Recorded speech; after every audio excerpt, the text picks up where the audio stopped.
শক্তি শক্তি ব্যবহারের নানা উদাহরণ তোমার চারপাশে তুমি দেখতে পারো। যখন তুমি তোমার বইগুলো মেঝে থেকে বইয়ের তাকে বা টেবিলের উপরে তোলো, তখন তোমার শক্তি ব্যবহার করতে হয়। তুমি কি ধনুক থেকে তীর নিক্ষেপ করেছো, কোনো পাথর দূরে ছুঁড়েছো, সাইকেল চালিয়েছো? এসব ক্ষেত্রেই তোমার পেশি শক্তি ব্যবহার করতে হয়। পটকা ফুটালে, হারমোনিয়াম বাজালে, কথা বললে বাতাসে কম্পন সৃষ্টি হয়। এগুলো হচ্ছে শব্দশক্তির উদাহরণ। বাতাসের গতিকে ব্যবহার করে পালতোলা নৌকা চলে। পানির স্রোতে যন্ত্রের চাকা ঘোরে, কারণ বায়ুপ্রবাহ ও জলস্রোতে শক্তি আছে। মাঠে ফসল ফলাতে, কলকারখানা চালাতে এবং প্রতিদিনের নানা কাজে শক্তি ব্যবহৃত হয়। এই শক্তি ব্যবহৃত হতে পারে আলো, তাপ বা বিদ্যুৎ রূপে। শক্তির সাহায্যে নানা রকম পরিবর্তন আমরা ঘটাতে পারি। শক্তি হচ্ছে পরিবর্তনের উৎস। শক্তি নানাভাবে থাকতে পারে। শক্তি পদার্থ নয়, এর কোনো ওজন নেই। শক্তি জায়গা দখল করে না, কিন্তু আমাদের জীবনযাত্রায় শক্তি খুব গুরুত্বপূর্ণ। তাপ শক্তি শক্তির একটি অতি পরিচিত রূপ হলো তাপ। মানুষ প্রাচীনকালে এই শক্তি পেত শুধু সূর্য থেকে। রৌদ্রে দাঁড়ালে আমরা গরম অনুভব করি। সূর্যের তাপে আমরা কাপড় শুকাই।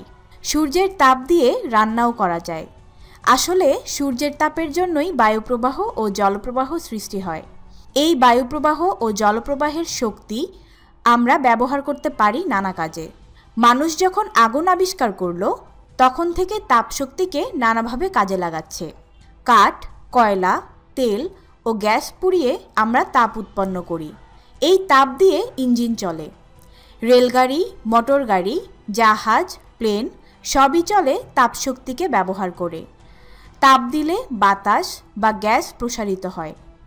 এর ফলে চাপ বা বল সৃষ্টি হয়। এর ধাক্কায় গাড়ি চলে। মনে করো তুমি একটি পাত্র নিয়েছো। পাত্রে পানি আছে। পাত্রের মুখে ঢাকনি আছে। পাত্রে তাপ দেওয়া হলে পানি ফুটতে থাকবে। বাষ্পের চাপে ঢাকনিটি উপরের দিকে উঠে আসবে। এই বাষ্পের শক্তিকে ব্যবহার করে বাষ্পচালিত ইঞ্জিন উদ্ভাবিত হয়। বাষ্পচালিত ইঞ্জিন দিয়ে রেলগাড়ি ও জাহাজ চলে। অনেক কলকারখানাও চলে। আলো এক ধরনের শক্তি। আলোর সাহায্যে আমরা নানা বস্তু ও ঘটনা দেখতে পাই। দিনের বেলায় সূর্যের আলোতে আমরা সব কিছু দেখি। রাতের বেলায় সূর্যের আলো থাকে না, আমরা বাতি জ্বালিয়ে বই পড়ি। যারা কলকারখানা বা অফিসে রাতে কাজ করে, তাদের আলো জ্বালাতে হয় কর্মস্থলে। ছবি তুলতে আলো প্রয়োজন হয়। আলো সবচেয়ে বেশি প্রয়োজন হয় গাছের বৃদ্ধিতে। গাছের সবুজ পাতা সূর্যের আলো থেকে খাবার তৈরি করে। আমরা যে খাবার খাই তা উদ্ভিদ থেকে পাই। উদ্ভিদ শক্তি পায় সূর্যের আলো থেকে। তেল, কয়লা, গ্যাস ব্যবহার করে ইঞ্জিন চলে, কলকারখানা চলে। তেল, কয়লা ও গ্যাস তৈরি হয়েছে উদ্ভিদ থেকে। এই উদ্ভিদ সূর্যের আলো থেকে শক্তি পেয়েছে। ফলে সব শক্তির উৎস আসলে সূর্যের আলো। আলো এক ধরনের শক্তি। এই শক্তি থেকে বিদ্যুৎ শক্তি তৈরি করা যায়। তোমরা সৌরবিদ্যুতের ব্যবহার দেখেছ হয়তো। বিদ্যুৎ শক্তির নানা ব্যবহার। নানা রকম শক্তির মধ্যে একটি হলো বিদ্যুৎ শক্তি। টর্চ এবং ব্যাটারি চালিত খেলনা গাড়ি নিশ্চয়ই তোমার প্রিয়। বিদ্যুতের প্রবাহকে কাজে লাগিয়ে টর্চে আলো জ্বালানো হয়। খেলনা গাড়ি চালাবার ক্ষেত্রে বিদ্যুতের শক্তি ব্যবহার করা হয়। বৈদ্যুতিক চার্জের প্রবাহ থেকে বিদ্যুৎ শক্তি তৈরি হয়। নদীতে পানির প্রবাহ থাকলে তা কাজে লাগানো যায়। বিদ্যুতের প্রবাহ তেমনি কাজ করতে পারে। কোনো চিকন তারের ভিতর দিয়ে বিদ্যুৎ যখন প্রবাহিত হয়, তখন তারটা গরম হয়ে যায়। বিদ্যুৎ প্রবাহ থেকে এভাবেই তাপ উৎপন্ন হয়। বিদ্যুতের হিটার এভাবেই কাজ করে। বৈদ্যুতিক বাতিও আলো দেয়, কারণ বেশি উত্তপ্ত হয়ে বৈদ্যুতিক চিকন তার আলো বিকিরণ করে। বিদ্যুৎ প্রবাহ ব্যবহার করে নানা রকম যন্ত্র চালানো হয়। ইলেকট্রিক বেল বা বৈদ্যুতিক ঘণ্টা এর উদাহরণ। বৈদ্যুতিক মোটর দিয়ে নানা রকম মেশিন চলে। বিদ্যুতের নানা ব্যবহারের উদাহরণ তুমি চারিদিকে দেখতে পাবে। আধুনিক সভ্যতায় বিদ্যুতের ব্যবহার খুব গুরুত্বপূর্ণ। শহরে এমনকি গ্রামেও বিদ্যুতের নানা ব্যবহার সম্পর্কে তুমি জানতে পারো। এর মধ্যে রয়েছে বৈদ্যুতিক বাতি, বৈদ্যুতিক পাখা, রেডিও, টেলিভিশন, টেলিফোন, কম্পিউটার। বৈদ্যুতিক মোটর দিয়ে জমিতে জলসেচ করা হয়। বিদ্যুৎ শক্তির সাহায্যে কলকারখানায় নানা যন্ত্র চলে।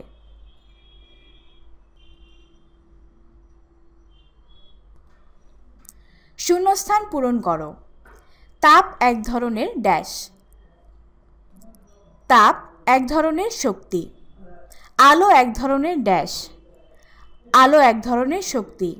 কম্পিউটার ড্যাশ শক্তিতে চলে। কম্পিউটার বিদ্যুৎ শক্তিতে চলে। কাজ করার সামর্থ্যকে ড্যাশ বলে। কাজ করার সামর্থ্যকে শক্তি বলে। শক্তি ড্যাশ দখল করে না। শক্তি জায়গা দখল করে না। সঠিক উত্তরটিতে টিকচিহ্ন দাও। কোনটি শক্তি? উত্তর হবে আলো। বিদ্যুৎ শক্তিতে কোনটি চলে? উত্তর হবে টেলিভিশন। পরস্পরের মধ্যে সম্পর্ক আছে এমন শব্দগুলোকে যুক্ত করো। কাঠ পদার্থ, লোহা পদার্থ, বিদ্যুৎ শক্তি, বাতাস পদার্থ, তাপ শক্তি, পানি পদার্থ, আলো শক্তি। সংক্ষেপে উত্তর দাও। শক্তি কি করে? শক্তি আমাদের কাজ করার সামর্থ্য যোগায়। শক্তির কয়েকটি উদাহরণ দাও। শক্তির কয়েকটি উদাহরণ হলো আলোক শক্তি, বায়ু শক্তি, তাপ শক্তি, বিদ্যুৎ শক্তি, খনিজ শক্তি, শব্দ শক্তি ইত্যাদি। উদ্ভিদ খাদ্য উৎপাদনের জন্য শক্তি কোথা থেকে পায়? উদ্ভিদ খাদ্য উৎপাদনের জন্য সূর্যের আলো থেকে শক্তি পায়। তিনটি উদাহরণ দাও যেখানে তাপ, আলো ও বিদ্যুৎ ব্যবহৃত হয়। যেখানে তাপ, আলো ও বিদ্যুৎ ব্যবহৃত হয় এমন তিনটি উদাহরণ হল বৈদ্যুতিক পাখা, টেলিভিশন, কম্পিউটার। রেলগাড়ি চলার সময় শক্তি কোথা থেকে পায়? রেলগাড়ি চলার সময় শক্তি তাপ থেকে পায়। আলো কি কি কাজ করে তার একটি তালিকা তৈরি করো।